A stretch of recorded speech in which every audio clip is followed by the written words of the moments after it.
Megan, can you see the slides okay in Yep, go the ahead. presentation view? Great. Thank you so much for having me. As Megan said, my name is Monica Keel. I am a Municipal Engagement Program Associate at the Citizens Housing and Planning Association. We are a statewide pro-housing advocacy group based in downtown Boston. So I am also from Boston, but I've been to Franklin County a couple times since starting this role. I was actually at Woolman's Hill like last month for a retreat.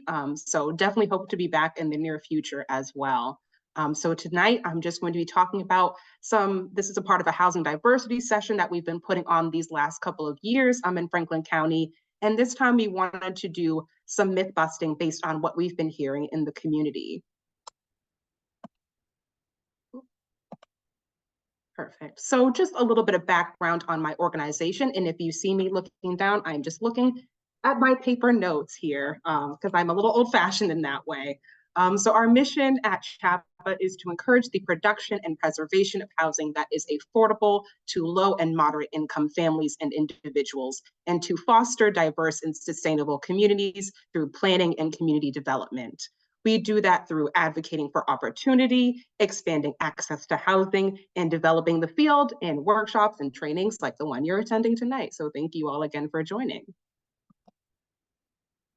So some quick facts about Franklin County that we wanted to share with you all. So the population of Franklin County is almost at 71,000. There are 33,000 year-round housing units.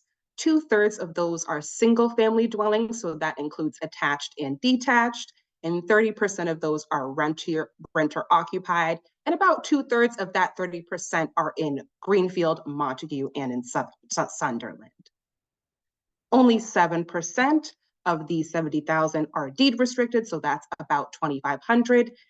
56% of renters are cost burdened, and about 26% of homeowners are cost burdened. And cost burden just means that folks are paying 30% of their income or more on their housing costs. So for renters, that would include their rental payments and utilities. For homeowners, that of course encompasses more because you have a mortgage and insurance on top of those utilities. A few more quick facts. The population has slightly declined since 2000, and it's predicted to continue to decline. 22% of folks are over the age of 65, and that percentage is expected to increase as some baby boomers are not 65 yet. So as they approach, that will increase. And because of the population getting older, staying in place, school enrollments have been declining as well, as you can see on this chart right here, this little graph we put together from the Mass Department of Education. There's been a 36% decrease, as you can see in that little note, in 30 years. So we really want people to come back. So how much do people need to make to afford to buy a home in Franklin County? Currently, the median Franklin County single-family home sale price is $315,000. The necessary income to not be cost burdened, so again, to not pay more than 30% of your income on this house, would be $105,772. And the median household income in Franklin County is a little over $70,000. So obviously there is something that is not matching up here. So that's why we have this takeaway. The home sale prices are not in line with the current salaries of Franklin County residents. And just some assumptions to go with that number. This assumed a 10% down payment, that 7% interest rate on a 30-year fixed mortgage, and the average town tax rate. And this did include homeowners insurance as well. And so there's a lot of information on these slides. So just keep in mind, you don't have to take all the notes from on here because we will be sharing them afterwards. And of course, you will have access to this recording to go back. So simply put, there is just not enough housing to meet our needs. As Megan said, the vacancy rate is extremely low. It's at 0.2% for rental housing and 1.9% for ownership housing. In the market, and a healthy housing market has about 5 to 8% of a vacancy. So unfortunately, I believe in the state, it's also still about at that 1%. So we do not have a lot of vacant units, unfortunately. So because of that, why do we need more housing? Franklin County and Massachusetts are experiencing a housing crisis, and we need to have a joint, not one city or one county's problem. It is our job as a Commonwealth to take care of this problem together. In the 21st century, there has been very little housing development in the county and in the state so far, of course, because we're still very early in the 21st century. But most of this development was still for single family homes. Roughly 60% of the housing in Franklin County was built before 1970. And because of that, the county has the oldest housing stock in the state. And of course, that makes competition for those limited spaces to drive up prices and makes it difficult for people to find homes that they can afford and increases the potential for displacement. So we've kind of made the case for why more housing that can be easier for people, but why do we need to create more affordable housing? Franklin County needs more housing that is affordable to a range of incomes and units that can accommodate and appeal to a wider range of people. So that's extremely low income, low to moderate income, different income levels need this housing. And just a reminder that affordable housing is not just to welcome new residents, but it helps keep communities together. It helps seniors who want to downsize and stay in their community, young couples and families who want to start a family, people coming home from college who want to live by their parents, need places to live. Staff at local schools and employees at local businesses need to find housing nearby so they can get to work. Farmers and farm workers for local farms need homes near their work as well. So we've talked about this, what is considered low income in Franklin County. So the low income by definition refers to any household making 80% or below the area median income, and that area median income is decided by the federal government, by HUD, Housing and Urban Development. So as of 2024, and they updated this in April, so I double checked, the low income in Franklin County is a little over 61,000 for a household of one and about 87,600 for a family of four. So that's why we wanted to put this chart at the bottom to show you some of the jobs in different communities and their salaries, because a lot of these people, if they were considered a single household, would still be considered low income. And we may not think of them as considered low income. So I want to give folks a second to look at that. We see a store manager in Greenfield, their salaries almost a little over 45,000. The chief operator in Buckland, their salary is a little over 63,000. And these are essential people. We need these library directors. We need school nurses in our elementary schools to take care of our kids. We need caregivers. We still need those people, even though they're low income. They are essential to our communities. So a lot of times you'll hear this subsidized housing inventory that is set by our state of Massachusetts. So basically, it is a list of every communities to see if at least 10% of their housing is considered affordable. But of course, it gets a little messy because you can have some market rate units in a building with affordable units and they still count, and we're working on it to make it a little bit more sense. But also to remember, just because you meet that 10%, it does not mean that you're meeting the community's needs. Maybe your community needs 20% affordable housing in order to thrive so people can stay in their communities and you welcome in new people. But once a community does reach that 10%, they're in a great position to plan for that future growth rather than having to respond to potential 40B developers or what you may hear as an unfriendly 40B.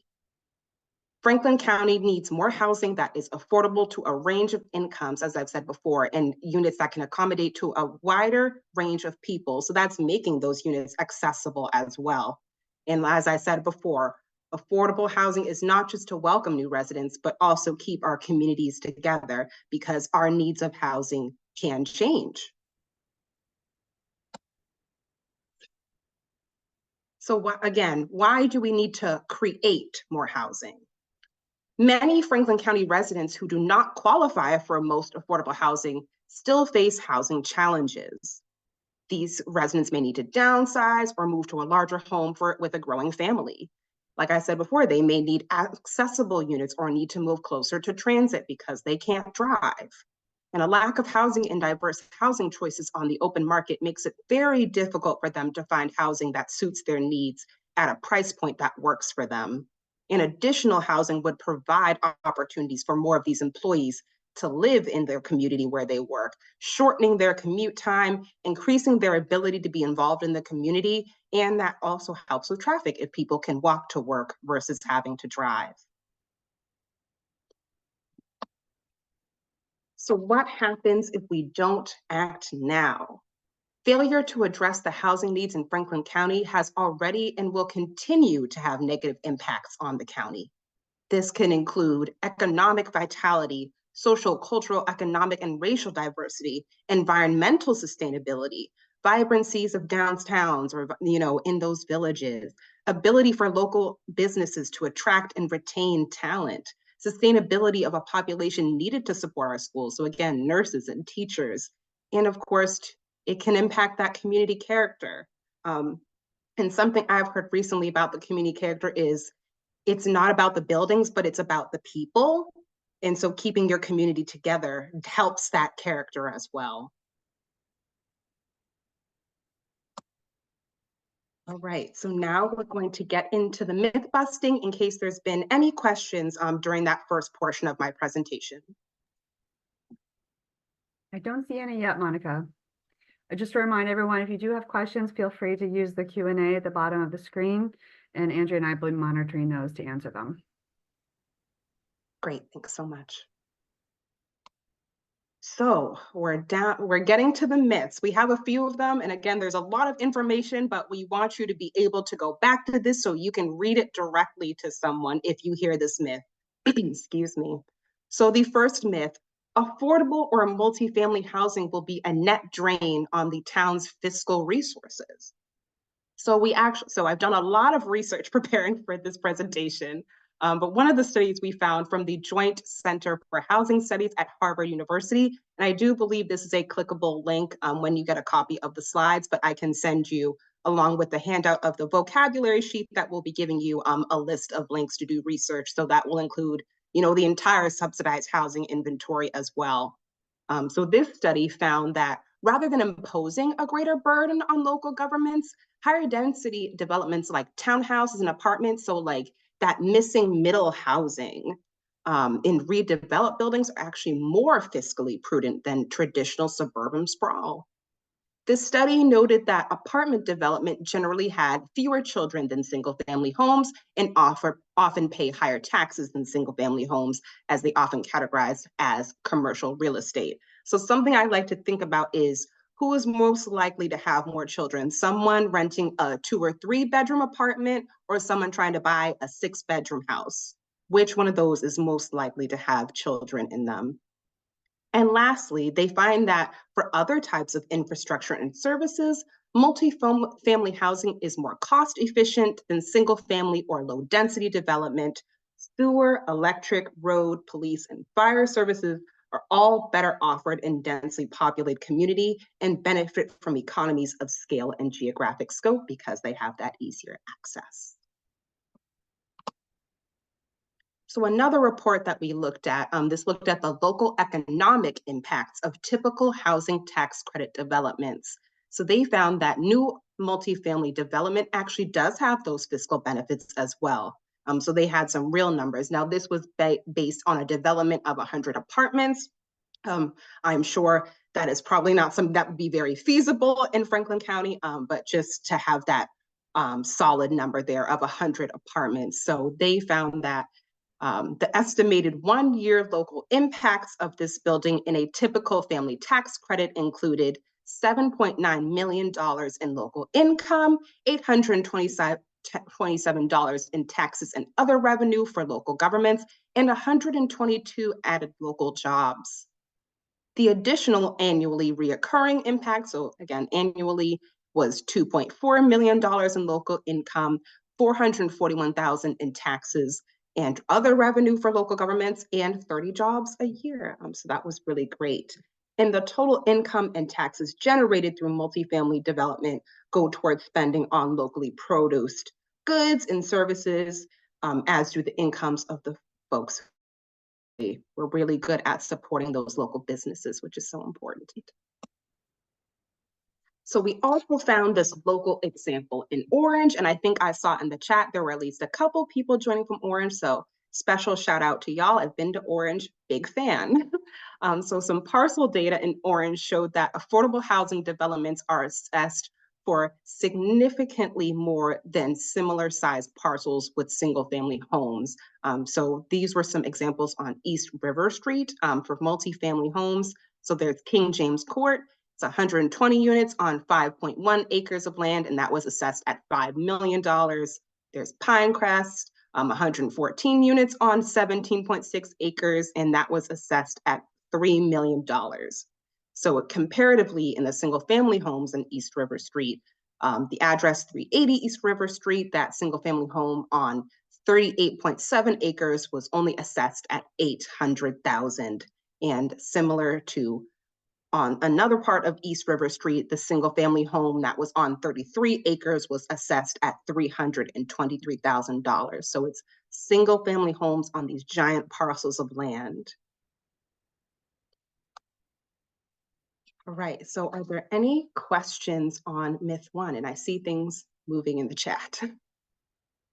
Yes, so we do have a question that's somewhat related to in just in terms of fiscal costs, not necessarily to the cost to towns, but more related to construction costs. How do we get housing prices per square foot down on renovations and construction? I don't know if you have any, it's not quite related to this question, but do you have any thoughts on that, Monica? Like how to keep development costs down on these units? Yeah. Yeah, unfortunately, it is extremely expensive to build now. And something I'm going to touch on earlier is, when that environmental impact, it can actually make development a little bit more affordable, which is why we're just advocating for more of those tax credits in the housing bond bill to help offset those costs. So I think that's what we're trying to lean on right now. Like, what can the state do to help bring these costs down for developers? Yeah, and I will say from a local perspective, there are a few things that do make the construction cheaper is requiring smaller lots, less frontage, so you're not having to pay as much for the land because they're smaller parcels. And also doing things like allowing shared driveways, things like that can reduce some of the costs. It won't go very far, but there are ways it does to some extent help with cost reduction. Yes, thank you. I should have mentioned that parking minimums. Everybody wants to have like 3 parking spaces for one apartment, and parking spaces are tens of thousands of dollars somehow. So those can be very expensive. So bringing down those parking minimums could be great as well. Yep. And then we have another question. What is the relationship of nonprofit developers and local taxes? So I think the question is if a nonprofit is developing a project, are they tax exempt? Do they still have to pay taxes on those projects? I cannot tell you for 100%, but I do believe so. Yes. Yeah, I believe so as well. So it's just because they're nonprofit developers, they're still required to pay taxes. And so therefore, those new housing as they're developing won't be even they will go into the tax system of the town. And then another person had also in terms of reducing costs on construction is reducing requirements for septic fields. That is a topic that we've been trying to investigate a little more on. The state is pretty strict as to how they interpret what's required for septic systems. And it's probably a little too much. There's not always 2 people in every bedroom these days. And so that is something that we're looking into to try to reduce that. And I do believe there was a line item in the housing bond bill that was supposed to help communities build up their water and sewer infrastructure. I think that's right, yes. And then just lastly, before we go on to the next myth, someone asked if the new construction parameters include insulation and energy efficiency to help with climate change.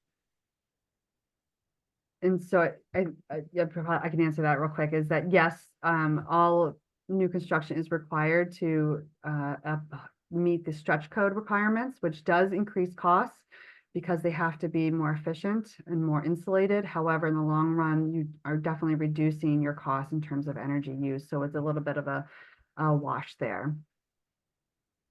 Yes, I will say, as someone who just upgraded their furnace and HVAC system, my previous system was from 2004. My energy costs have gone down dramatically. Like, my total for both bills is now what my electric bill used to be.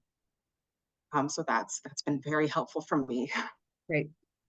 Okay, well, why don't we go to the next myth? And then if we don't get your questions now, I'll keep track of them. And if we don't answer them through typing, we'll get to them at the end. Yes, and I think I've shared my email in that preview and the first slide, and it is on the last slide. So if people think of questions outside of this and you want to reach out to me, please feel free to do so. I'm open to anything, and I actually have office hours this Friday from 10 to noon. If people want to chat with me, you can reserve like a half-hour slot, and I can share that link later. Just gonna make a note of that.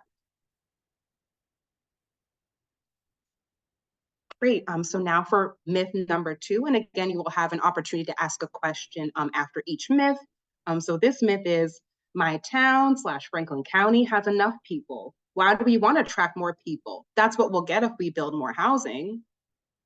Well, a growing population has economic benefits, including a greater tax base, more support for local businesses, and a larger employment base for those local employers.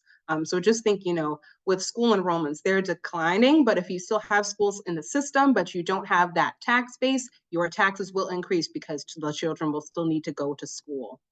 Businesses downtown need a density of people to thrive and stay in business. You need people walking around so they can just happen to come upon your business.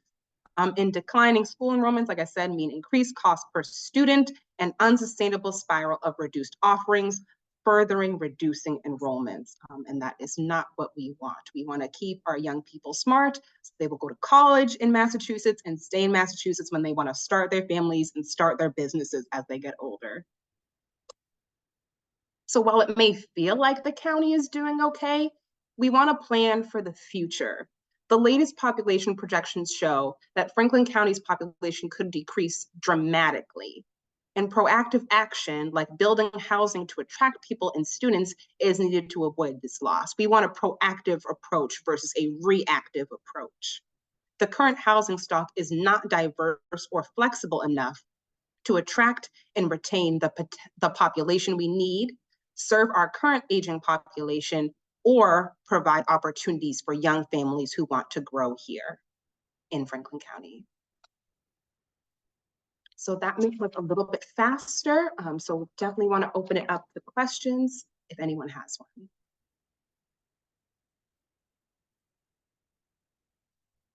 Oh, Megan, you're muted. I am not seeing any questions just right now on this one. So why don't we move to the third myth? Awesome. And you can ask a question about a previous myth. We can go back, totally fine. So myth number 3, our region's population is decreasing and projected to decline, so we don't really need more housing. Well, housing development not only welcomes new neighbors, but keeps our neighbors within the community if they don't want to move out. Maybe someone just wants to move across the street. They should have the ability to choose to do so. And we've actually found that the county is losing one person every 8 days, but is gaining one household every 5 days. So we need that to get a little bit closer. And as you can see in this little image right here, 10 years ago, a family of 4 can turn today into, your parents are older, they're empty nesters. Their adult child has moved out, wants to get their own apartment. Maybe that other child moves out of town, goes to college, and wants to get their own place. So as you can see, this entire single family now has 3 separate needs of housing. The parents need a place to live, and both children want separate places to live, or maybe children want to live together. But we need to be open and have those diverse housing options for folks to be able to do that in Franklin County. The population in Franklin County is the fourth oldest in the state, and projections show that with younger people moving out of the area, we will continue to lose people, which will have a negative ripple effect on schools, municipal budgets, and services. There is a need to create new housing now to attract younger people and families and to allow our current older population to downsize and remain in our communities. Like we've said before, our population is aging. Those 65 and up are changing their housing needs. Most of them are empty nesters now, so they need different housing needs. And I believe the demographic we're losing right now are the 26 to 35-year-olds. We're losing them the most. I am one of them, and I tried to get out too, but I couldn't. And I'm happy I stayed. I found a housing option that worked for me. I graduated college. I now live close to my parents. They're 2 miles away, and I have my own place. So my housing needs changed too. But I'm glad that I was able to stay in my community, and that's why I want others to be able to do the same. And of course, limited housing options threatens the diversity of our communities in a plethora of ways. People of many racial and ethnic backgrounds, a range of incomes and ages, and a variety of household compositions want to call Franklin County home. It's a really pretty place. A lack of housing choices increases the risk of displacement for many of these residents, while welcoming housing policies can help maintain that diversity. Franklin County is already lacking racial diversity with a population of less than 2% Black or African American and only 4.9% Hispanic or Latinx. So this is well below the state, which is at 9.5% Black and 13% Hispanic or Latinx, respectively. And that was based on US Census data from last year. Any questions on myth 3? Not yet, but I do want to I have a little narrative I heard I think it was last month, in terms of getting to the diversity of the region. There are a lot of families, I think everyone's aware, that just moved to the Days Inn over the past year, migrants and refugees. And I was talking to the social workers who work there, and many of those have gotten jobs and love Franklin County, and they want to stay and become part of the fabric of our community. But a lot of them have not been able to because they can't find affordable housing and they've had to move on and move elsewhere. And so they kind of we have the ability to have more people who want to contribute to our community, but we can't have them right now because there's no place for them to live, which I thought was really an interesting kind of case study of where we're at in this region. Yeah, thank you. Yeah.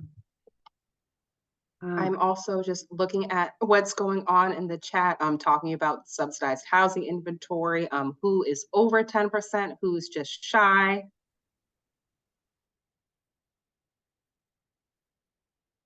So yeah. For those that are over the town, so Andrew just answered it. Sunderland, Greenfield, and Orange are the 3 communities in our region that are over 10% with affordable housing.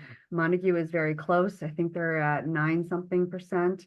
They are, yes. And then, but most of our towns are about 1%, which, it's hard, especially with, without the subsidized housing, without tools, without sewer and water. It is very hard to create housing, particularly affordable housing. And that's something that we want to start working on and investigating whether we can do this more as a regional entity or sub-regional entity, because sometimes we can't, maybe not every town can accommodate low-income households just because they're too far away from services or bus stops. But we all still need to do our part in terms of helping find housing for everybody. We do have a question that came in. Property tax, water, sewer, and insurance are all huge reasons why housing has become unaffordable for many, especially those living on fixed income. Mm-hmm. How does Franklin County place in the state as an affordable place to live? In terms of, I think, the rankings of, from Boston out to the Berkshires, where is kind of Franklin County in terms of affordability? Well, if you are making a, Eastern Mass Boston income, Franklin County is very affordable, I will say, as someone who lives in Boston.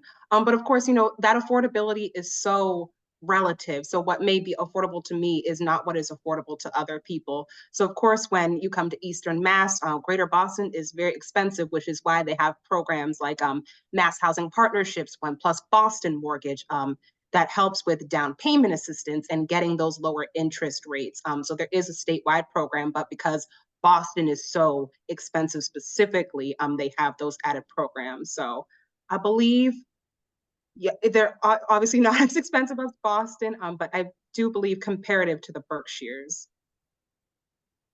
or at Yes. least some areas of it. And I can also say that because we do have one of the lowest vacancy rates in the state, it is lower than the state level, both particularly for rentals but also for households, for homeowners. And then also because we have the whole oldest housing stock in the state, our housing maintenance costs are some of the highest in the state, which really makes the affordability equation harder because we have to heat these really old leaky homes or pay for these new roofs or paint the houses. Those kind of unseen costs can really impact, especially those on fixed incomes. And then also transportation costs. One thing that people don't think about is when you include housing costs and transportation in terms of your, your daily commutes to the grocery store and to jobs, when you combine, so normally you should not pay more than 30% of your income on housing. The other general rule is you should not pay more than 50% of your income on housing and transportation. Franklin County is far above 50% when you combine both transportation and housing because of the distances we need to drive. And so that is one of the factors that really pushes Franklin County more unaffordable than other areas in the state. Thank you for adding that intersection with transportation. I think that's so important, which is why, we want expanded bus access. We want that east to west rail. But of course, we need people to drive the buses and collect tickets on those trains. So we still need to maintain those local employees to do so. Yeah, great. Thank you. All right. So I think that's it for Just gonna questions. add one other thing. Mass Housing Partnership has this really neat tool online called Data Town. And there's all different things that you can look up about your town compared to all of Massachusetts or compared to other towns. I will put a link to that in the chat. And you can also look up, one of the categories is municipal finances, and it shows like the different categories and how it's changed over the last couple of decades. And so you can click on your town and then type in other towns and look into that question some more. It's pretty neat stuff, although the data, I think it's using a couple of years old data from the Census Bureau. So I think they're making some upgrades to the whole web format, and then they'll put in the newer data. Yes, thank you for that. I use DataTown a lot and also want to plug their other site, Residensity. So if you want to look at the density of your community, you can use that site as well. That's made by Mass Housing Partnership. You can create your own parcels. So that's a really helpful website as well. If you're like a housing nerd like me, you'll want to dig deep into that. Oh, sorry. Is there another question? Wrong link. Sorry, I'll put in the better link. Okay, Monica, go ahead for myth 4. So myth number 4, new housing will have a negative impact on the environment and reduce our open space. So we've kind of already started talking about the environmental impact here. And of course, Franklin County residents do value that open space. As someone who is like a city girl who went to Woman's Hill a month ago, it was so open and absolutely gorgeous. We even saw a black bear. So definitely want to maintain those open spaces for our. We can protect open space and increase housing opportunities through a housing strategy that focuses on encouraging housing where we want it. We want to give you all the tools so you can go to your communities and tell them what you want. So housing production plans suggest strategies that do this, like open space and recreation plans. So you can keep your town plans up to date if possible. And of course, you can look at your town website to try to find those. So a little bit more about housing development and environmental sustainability. Providing new housing near bus stops or other transit stops to meet housing demands does preserve our open space in other places in the region and means people will drive less and reduce their carbon footprint. Smaller lot sizes in some parts of towns can reduce cookie cutter development of our farms and open spaces.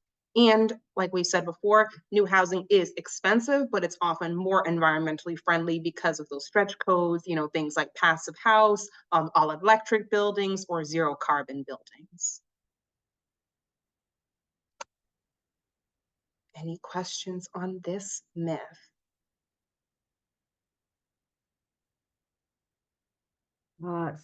So there's not yet any questions on this specific myth.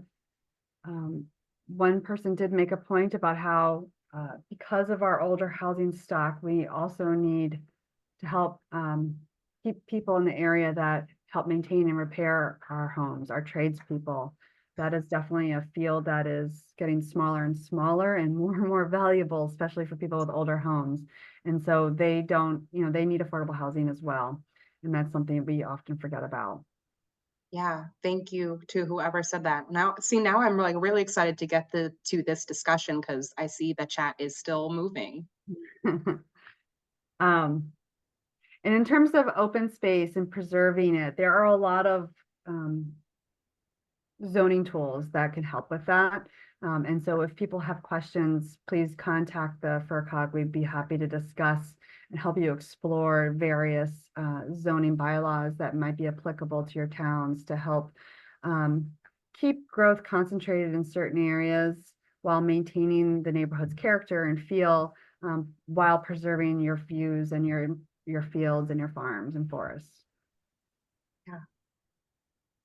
Thank you. All right, 4 more myths to go. Go ahead. So hang in there, everyone. Halfway done. So myth number 5, excuse me, we don't have a housing issue. We need more businesses in town.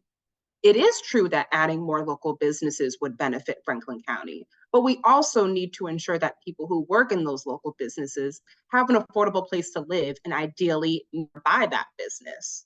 Access to affordable housing allows businesses to have access to a reliable workforce, and a reliable workforce is critical to the financial success of any business.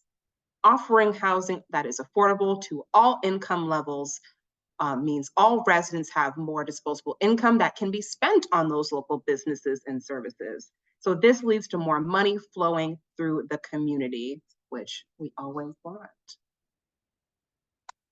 So next, we had found a couple of quotes from local residents. So I'll just read through them really quickly. So the first one, I'm a family physician at Bay State Franklin Medical Center and the Associate Program Director for our new UMass Chan Bay State Health Greenfield Family Medicine Residency Program. We are entering our 2nd year with residents, and it has become clear that housing is a significant challenge throughout our communities. These residents are excited to begin their family medicine careers in Franklin County. Many of them would love to work and live in their areas they serve, but current housing shortages have forced residents and even some attendings outside of the Greenfield area simply due to the dearth of housing opportunities. And I think I saw someone in the chat talking about the importance of keeping our doctors in Franklin County. Absolutely, absolutely. So the second quote, studies have shown that approximately 55% of family medical residents stay within their state or 100 miles of where they trained, and about 37% stay within 25 miles after they graduate and practice as attendings. At our new residency program, one of our primary objectives is to grow our own family doctors who will come to Franklin County for at least 3 years and then stay to live and work there for many more years. In order to attract residents each year and have them establish roots, we need to help address the housing needs in this region. So I hope these words really stick with you. We like to add those personal stories because we can talk about the data, we can talk about the numbers, we can talk about the feelings, but this is real. These are real people who are struggling to find housing, and they're essential workers. We need doctors, we need nurses in hospitals and in schools to maintain our communities. So any questions on myth 5?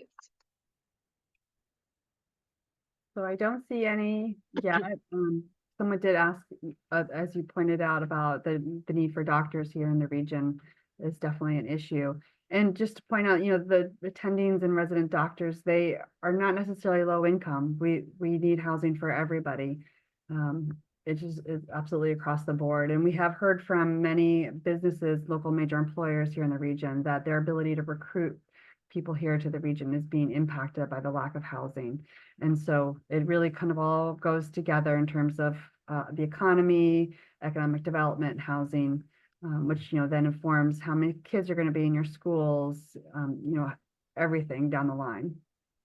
Yes, thank you. And the federal government and the state have their own terms for what affordable is supposed to mean. But as we know, as residents and people, affordability is a relative term. So everybody needs and deserves a home that is affordable to them. So again, not spending more than 30% of their income on those housing costs.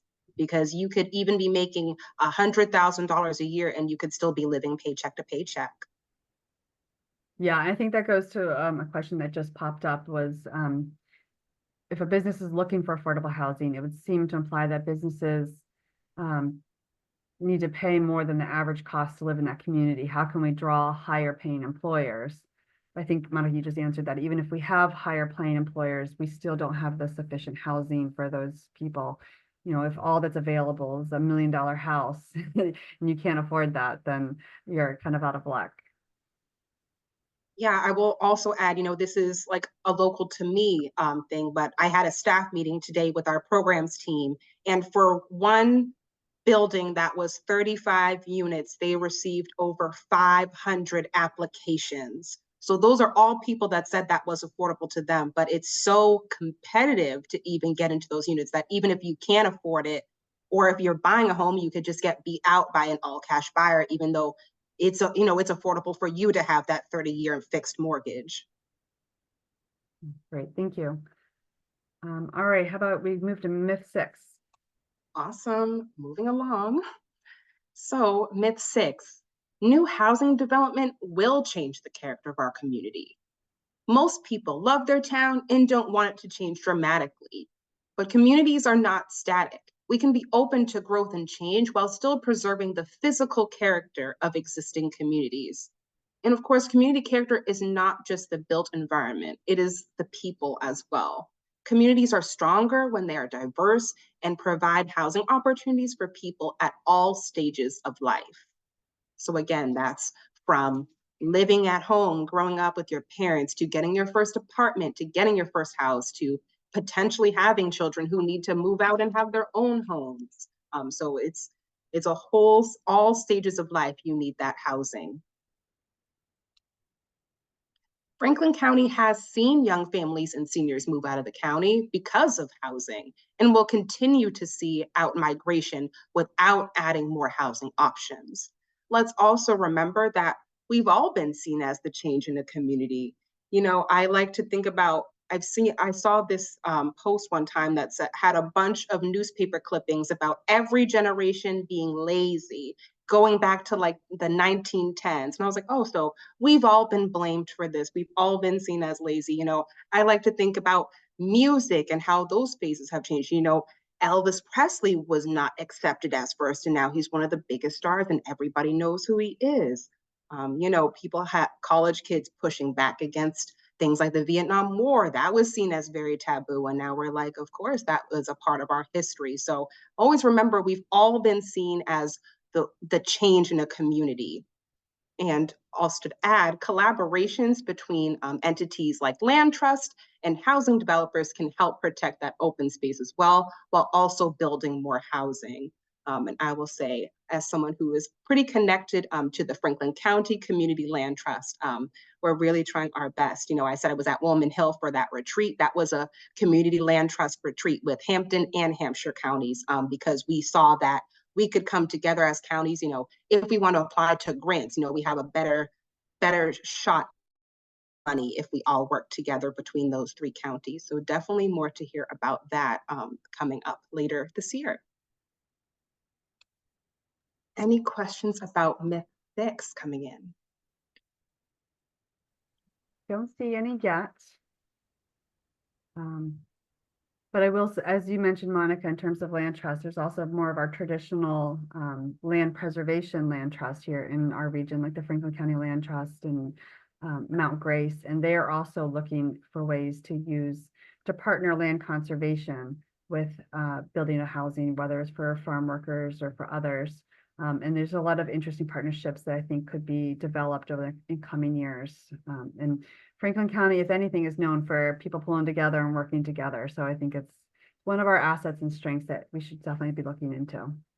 Yes, like, as you know, meeting with several groups throughout Franklin County over a little over a year in this role, I've definitely seen that you all are very collective, and you're also pretty welcoming to new people. So thanks for that. Sure. All right, let's go to myth 7. All right. And again, we can save some time for questions at the end because we're doing pretty well on the time. So myth 7, we need more market rate housing in Franklin County, not affordable. So with this myth, I thought we needed to embrace the paradox here. Franklin County and Massachusetts need more market rate housing and affordable housing. As I've said, it's a very old housing stock, and a lot of the housing that's been built in the 21st century has been single family homes. So we are still having that, what they like to call that missing middle housing. So that's duplexes and those triple deckers. So that's more of that like low to medium density, townhouses are included in that. So that's something we still really need in Franklin County and in the state. We can also be more positive while thinking and envisioning the futures we want to create. Instead of thinking about size and height, we should be focusing on the likely impacts of new developments, not our fears. So something I like to think about with this is think about what you want to see, feel, and hear as you're walking down the street of our community. Would that include bike lanes? Would that include park benches or a dog park? So what do you want your community to feel like rather than just buildings? And with strong design guidelines, new housing can enhance and preserve existing residential neighborhoods and strengthen village centers. So as folks probably know, Franklin County has a large gap in housing for extremely low and low income households and a small excess of middle income housing, as you can see on this table right here. So there is not enough lower cost units to meet the need. But of course, we still want more development for all income levels for those diverse housing options.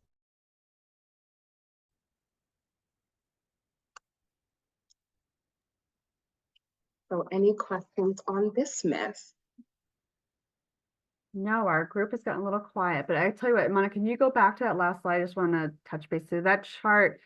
So what that shows is we basically have a gap of about 3,000 units that are affordable to low-income residents. What happens is because there's not enough, those residents then have to pay more and go into that moderate housing stock, which forces the moderate housing stock to also pay more and go potentially buy housing that's available that's more expensive to the higher income stock. And so it kind of cascades. And so there is a net deficit, even though there are some surpluses, there's a net deficit.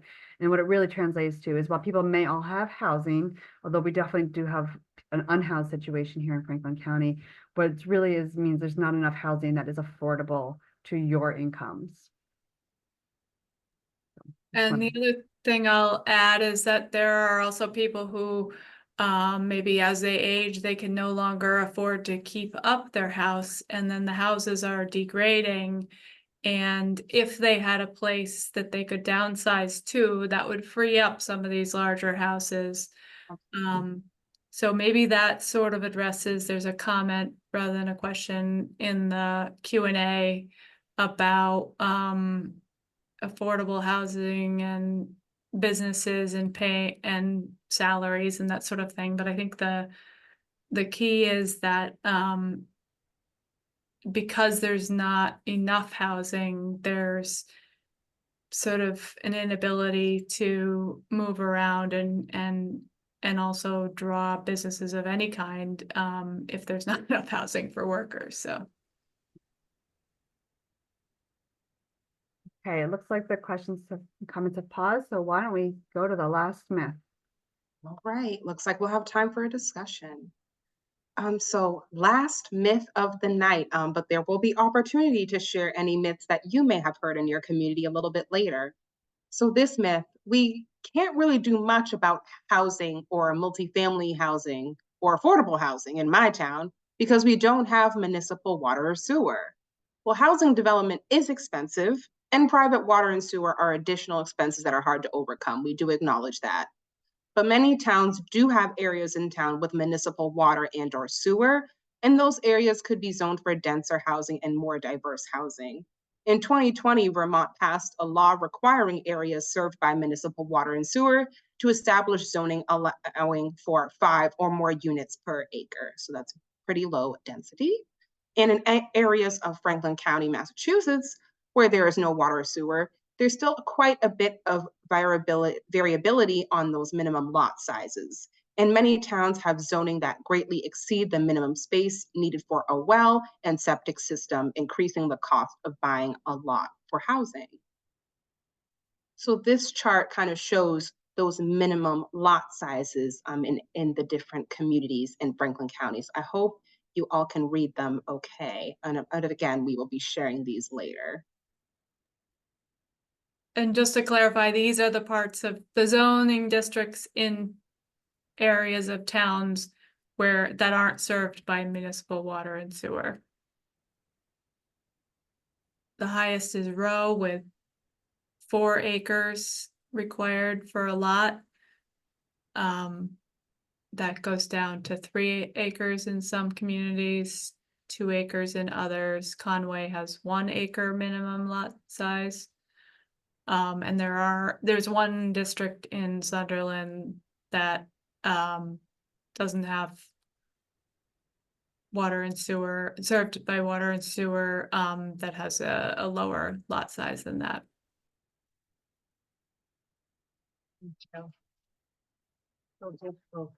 Yes.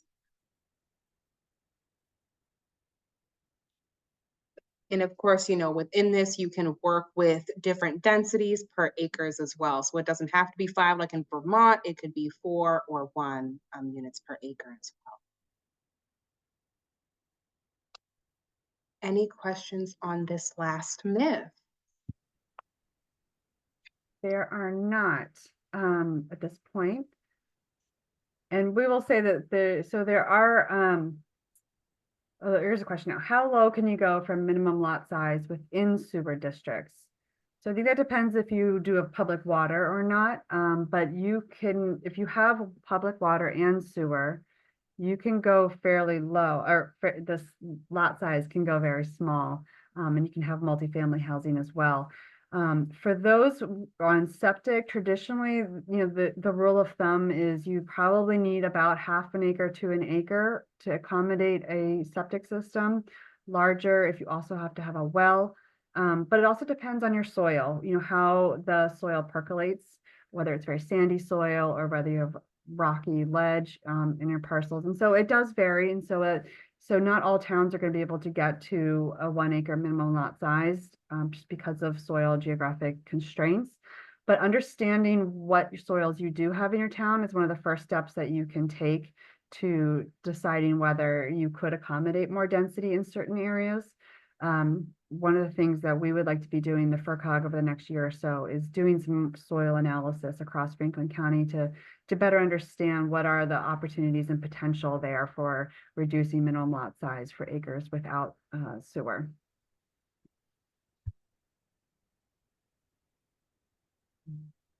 Ready to move on? We are, yes, go ahead.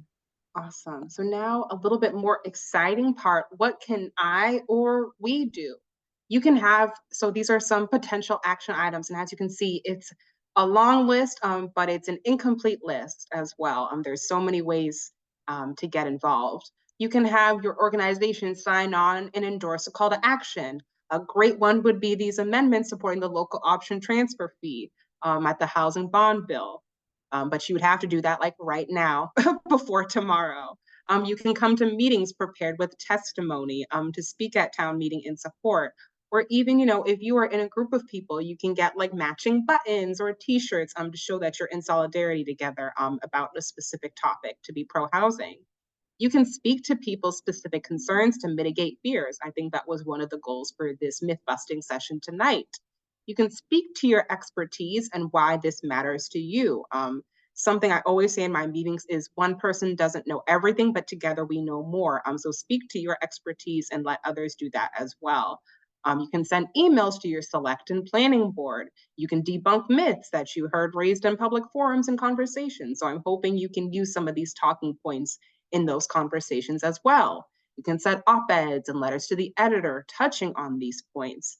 Know your facts about specific projects and how they will help Franklin County meet its housing needs. I'm sure, you know, with this group, there is a lot of knowledge about what is currently going on in Franklin County with those current projects. You can show up at meetings wearing a button supporting housing. As I said, there's actually like a template that people can use. You can share these facts that I've talked about tonight widely on social media and among those local groups. And of course, tell your own story because your story matters. We all have a housing story, and sometimes that can be vulnerable, but it's really important. And those stories tend to resonate with folks, even like politicians, more than just those figures, because you are their constituents. They're trying to earn your votes here. So tell your stories. So a little bit about what is going on locally. So there are really amazing local developers that I've had the pleasure of being able to work with in this capacity at CHAPA, like Rural Development Inc., or you may have heard of them as RDI, Wayfinders, the community builders, and Habitat for Humanity are mission driven rather than profit driven. So they can take a lower return on investment in order to produce affordable housing. But they alone cannot develop the amount of housing needed to meet that demand in Franklin County. But developers can be key partners in community development to create the kind of community that you all want in your county. With good planning and active community engagement, developers can respond to community voices directly. They can mitigate those concerns, provide infrastructure in conjunction with the housing that they create. You know, that's why they want to work with you, to engage with the community. I think that is so, so important. So you can share what you envision for those projects. And so with that, that is the end of my official presentation. We will give it a minute if folks have any questions, and then we can move on to the discussion. But wanted to share this in case folks wanted to take down my email really quick. You can shoot me an email. I'm working the rest of the week, so I will be pretty responsive. And I have those office hours. If you go to chapa.org on our events page, all of my office hours are listed on there. And it's also in my email signature as well, that direct link. Great, thank you, Monica. So I think because we have a little bit left to talk, I'm going into, and because we have a smaller group than the 50 that are originally going to come, I'm going to go through the attendee list and unmute everyone so we could have a conversation and people can unmute themselves. You should be getting an invitation to unmute. And feel free to ask us if you have any questions. Are there myths that we forgot? Is there something you want to get more information about? Please let us know. Are there any burning issues or obstacles that you guys seem to be coming across as you are, sorry, I think I've unmuted. Tell me if I didn't unmute you, if you didn't get an invitation, please put it in the chat. But everyone should have the ability now to speak. And I would love to have, if you want to raise your hand, and we can go ahead and have a conversation about housing myths, housing obstacles to building more housing in the region.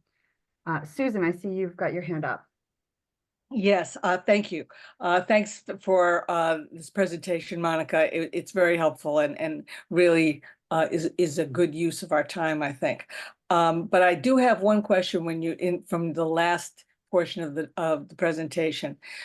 In talking about private developers and getting them into this area, in comparison to Boston area rents, our rents here are very low. That doesn't mean everybody can afford to pay them, but they're low. the ability to get private developers to come in to this area has been really hard because they cannot make the kind of money they can make in other parts of the state. So do you have any ideas about how that might happen? I work, real well with RDI and with community builders, et cetera, but this is an area, if we're going to try to really make this happen, that we need to improve upon. Yeah, thank you for that, Susan, and lovely to have you in this space. I think, that's a gap that we're hoping that the state, the Commonwealth fills. How can they give out more incentives to this? Because, it's kind of a burden and a financial burden on those local communities to have to reach out to these private developers. So what can the state do? What other kinds of additional tax credits, that are in the housing bond bill, which I know you are working with every day now, Susan. So Yes. yes, yeah. They have a couple other tax credits, expanding on the low income housing tax credit. So how can we rely on this? I think we're trying to rely a little bit more on the state to fill in that gap. Thank you. Thank you. And to that point too, also developers will look at, if they're thinking about coming into a community, they will look at the local regulations and zoning and permitting bylaws. And if they seem friendly towards development, open to Hello? construction, then they are more likely. Hello? If they find it to be too restrictive and too onerous, they may not want to waste their time and limited funding and finances on a community. And so looking at your regulations can be one way to help entice more private developers. I see Casey's hand up. Hey, Megan, before we have any more questions, somebody asked if you have the ability to turn on people's videos. Is that something you can? So I thought I just did. Did it change for people? That should be everyone should have a gallery view now. Not sure. Maybe I should stop sharing my screen. Sure, that would work, yeah. But it should be set to gallery view now. Well, we're the only ones who either have our videos on or all right, well, let me play with those. But in the meantime, if Casey wants to go ahead and ask his question. Hi, thank you for having this. I appreciate all your time and doing this. Just a couple general things. I work all over the county, as well as the surrounding county. So I'm a plumber by trade. And so I get to be around and into a lot of people's that have just moved here's houses and so forth.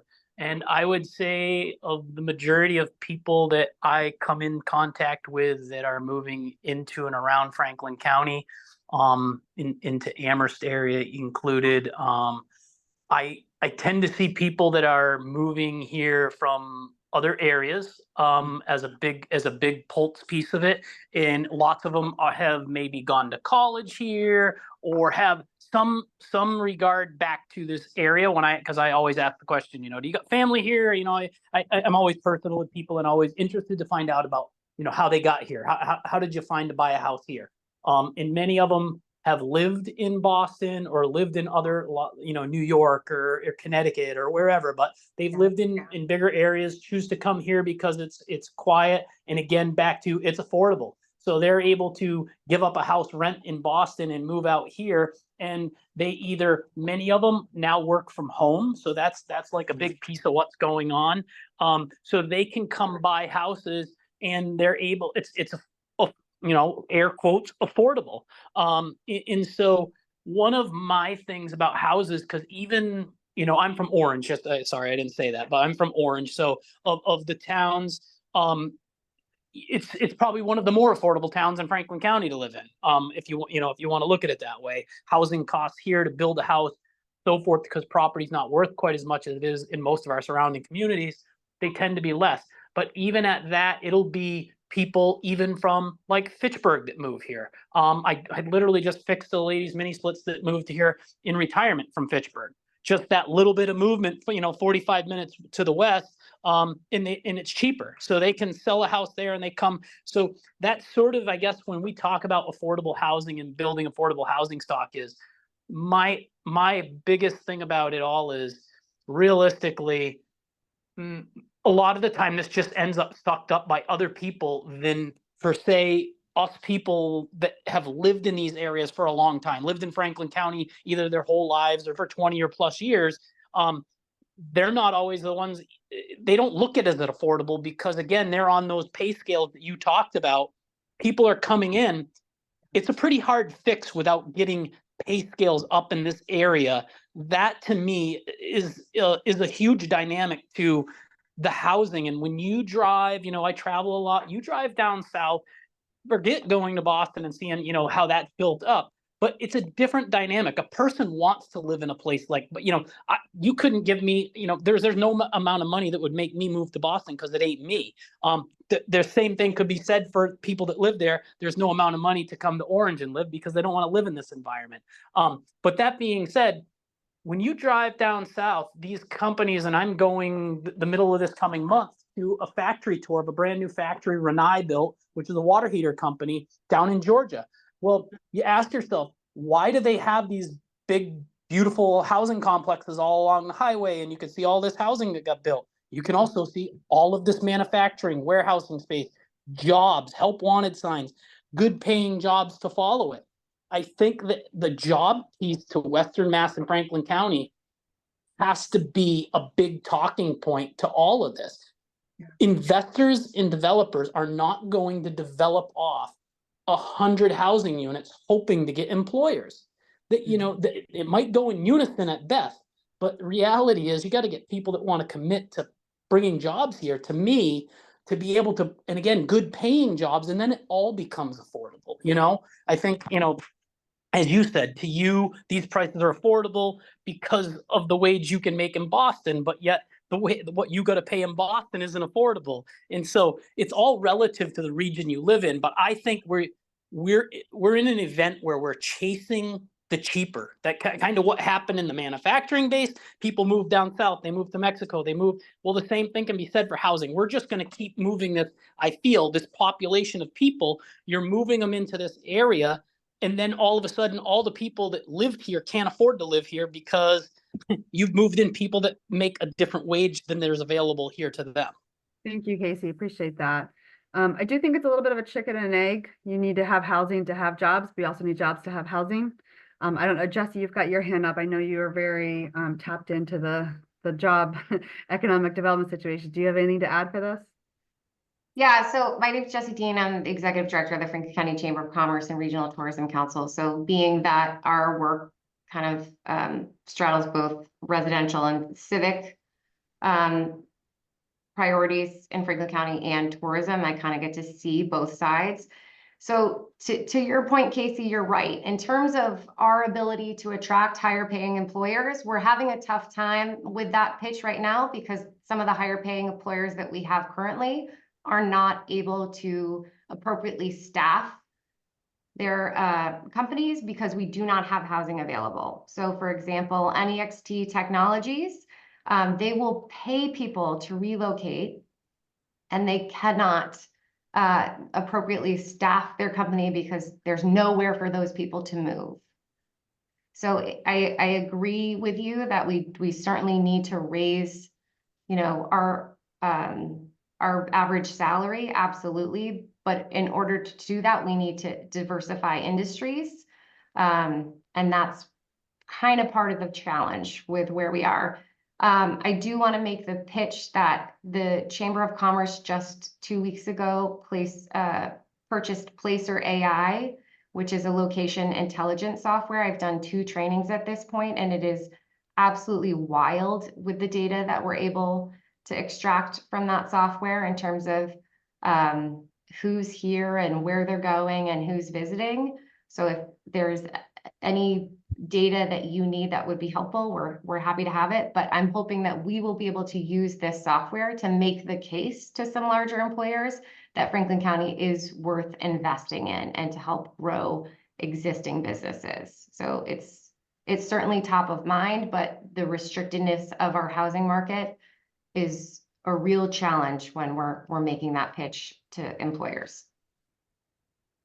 Thank you, Jesse. Eric, you've had your hand up. Thank you for being patient.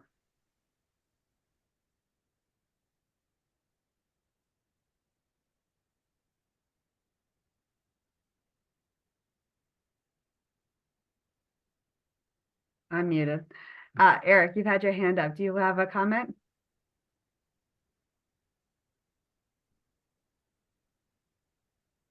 Okay. All right. Is there any other questions, comments? Are there other issues that people have often heard that can often be a barrier to why people want housing? Could I just have a follow-up to that last comment? This is Casey. Yes, go ahead, please. So I'm questioning the housing piece for Next Technologies there, and I'm familiar with the company, and we're grateful to have them in Franklin County for sure. I guess I know several people that develop, put up houses and stuff. Is it that people? Do you feel like there's not people willing to build houses in Franklin County right now? I mean, because I don't sense that there's not a lack of people that will build a house, or flip a house and turn them into houses. I mean, the market rate for a house is a market rate for a house, and I think that's a conversation this state needs to start to hone in on. Is partially regulation is booming the cost of these houses, and so I think that's a bigger piece and maybe a different conversation. But I just feel like you drive around Franklin County, there's plenty of places building houses, and there's plenty of builders willing to build them. So I guess if they're paying a livable wage, which I'm fairly certain they are, then I guess I would reflect back and say, can they reach out to maybe a local developer to help their situation? So couple of thoughts there. So the cost of building houses at this point, as you know, is very high, and that's a lengthy process. So in order to meet the employment needs right now, that doesn't solve today's problem. It's also not in the interest of a private business to invest in a housing development. I think they're looking for that problem to fix itself. Another example is, GCC President Michelle Shute. She hasn't been able to find a house since she's been here. I think, you made a great point about folks being able to outbid something that would have been otherwise affordable. So I am very much of the mindset that we need all kinds of housing, and there's no wrong answers at this point. I do want to bring up, and again, I was a little late, so I'm sorry if I missed at the beginning, that the state is in the process of pulling together the first statewide housing plan. They had several listening sessions, I think 7 across the state. I was lucky to attend the Franklin County session or the Western Mass session that they had at GCC. I was also lucky enough to attend a roundtable with Governor Healy and the Secretary of Economic Development, Yvonne Howe, around housing needs and how they specifically relate. So I do think it's important to know that we are in their ear around incentivizing more larger developments or developments of scale in rural communities, and incentivizing developers to invest in softer markets. So I'm proud to say that advocacy is happening on a number of platforms. But I just think we need more housing across the board. And I think our lack of housing is significantly restricting our current employers. We also have to consider population. As it was said, we have the 4th oldest population. Not all of our population is of working age. Not all of our population is at a point where they're able to take an entry-level job. So, we certainly need more people. We need more houses. We need more people. We need higher paying employers. But I think housing is a critical first step in kind of making those solutions come to life. Thank you, Jesse. So Eric did type his question in, and it has to do with regulation and codes regarding upgrading older homes, rehabbing homes. That definitely is a barrier. It's a huge expense, and it's hard to get funding to do that. I think, Monica, correct me if I'm wrong, but there was funding right now in the bond bill being included for additional housing rehab. I think it's primarily for lower income households, but that's still a huge help. Yes, that's correct. Yeah, so because right now there's very few resources, and particularly there's very, very few resources for private landlords for who rent out the affordable housing, whether it's, you know, officially affordable or just market rate affordable. And so making sure those are brought up to code is one of the bigger issues here for Franklin County, because the rental housing we do have is definitely some of the oldest rental housing in the state, and it's showing its age. So we are definitely looking to the state for some more rehab funding and making those rules a little more flexible. Yes, and I just put in the chat a link to our website where we break down the governor's proposal, the House Ways and Means proposal, and the Senate proposal on the housing bond bill by line item. So you can even see the line items that we were talking about, you know, the redevelopment, the water and infrastructure, so you can see what is in the current plan for those. Great. Rachel, I see your hand up.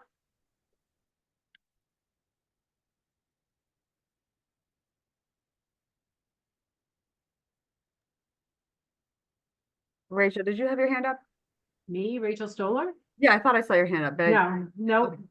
Sorry. I'm listening though. It's excellent. Great. Okay. All right. So the people who have their hands up, have you already asked your questions, or do you have new questions? Okay. So as Jesse mentioned, there is the housing bond bill. Monica has also talked about it and is linking to it. Time is of the essence right now. It is going through the process, and comments would be greatly appreciated to be sent to, if I know Susan has been sending out emails with people who to send the letters to and comments to. It'd be great if we could get those in. I think by tomorrow is actually the deadline. It's Yes. close. We're getting close. Mhm. So There's been a lot, I've heard that there have been a lot of calls and a lot of emails coming in, but it's vital for us. It's vital for us. Don't you? yeah, if we're gonna move the dial, if we're gonna take that empty and start moving it closer to where a healthy housing market is, we're gonna need assistance at the state level. But we don't lose hope if, you know, things don't get included in that bill. There are things that can be done at the local level for sure. Mostly zoning and local permitting is huge, and supporting our committees and boards with those changes. Often no one really shows up at those public hearings except for those people who are opposed to it, or if someone wants to come in and build something, people might be opposed to it. And those are the only people they're going to hear from. So it'd be great to have supporters come out and show that change is okay. And it's going to benefit our, you know, our older residents, our younger residents, and help keep our communities thriving. As I mentioned, the FRCOG is working on a regional housing plan that is going to be coming out this summer. So stay tuned. We're also going to be we have gotten a grant to do a public engagement about housing and production. And so start to look for articles in the newspapers. We're going to be doing social media blasts with different infographics on a regular basis to start kind of getting the word out about starting the conversation in the region, why we need more housing and different types of housing. This will be recorded and it'll be probably posted on our website, I'm going to say next week, along with the slides and our handouts. Thank you so much for attending tonight. I want to thank Monica for a great presentation. It was really informative. I really appreciate it. And as she said, she's also here to help us and has her office hours. We have funding set aside for her for at least the next year to be here and be our advocate. So definitely use her expertise. And the COG is also always here. If you've got any zoning questions, planning questions, we're here to help as well. So thank you all and have a lovely evening. Thanks for having me. Thank you, everyone. Ooh, Thank the you. lightning is back. Thank you. Thanks, Monica. All right, Thanks, bye-bye.